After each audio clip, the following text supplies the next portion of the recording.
আমি আমার মায়ের সমাধি দেখতে যখন যাই এবং সেখানে যতক্ষণ থাকি ততক্ষণ আমি সালাম পাঠাই। এটা করি এই আশায় যে হয়তো এই আমল দিয়ে আমি আমার মাকে কিছুটা সাহায্য করিতে পারব। অন্ততপক্ষে কবরের শাস্তি থেকে কয়েক মিনিটের জন্য আমার মাকে মুনকার নাকিরের শাস্তি থেকে বিশ্রাম দিতে পারব।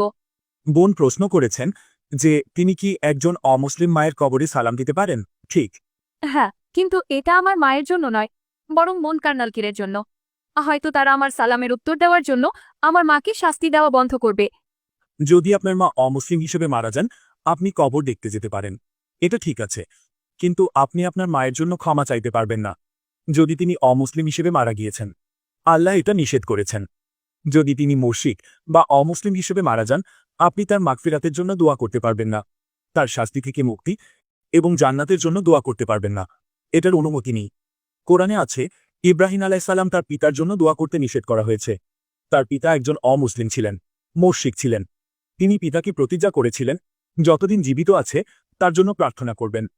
আপনি জীবিত অবস্থায় হেদায়েতে প্রার্থনা করতে পারবেন, কোনো বাধা নেই। কিন্তু অমুসলিম অবস্থায় মারা গেলে তার ক্ষমার জন্য প্রার্থনা করতে পারবেন না। আশা করি উত্তরটি পেয়েছেন।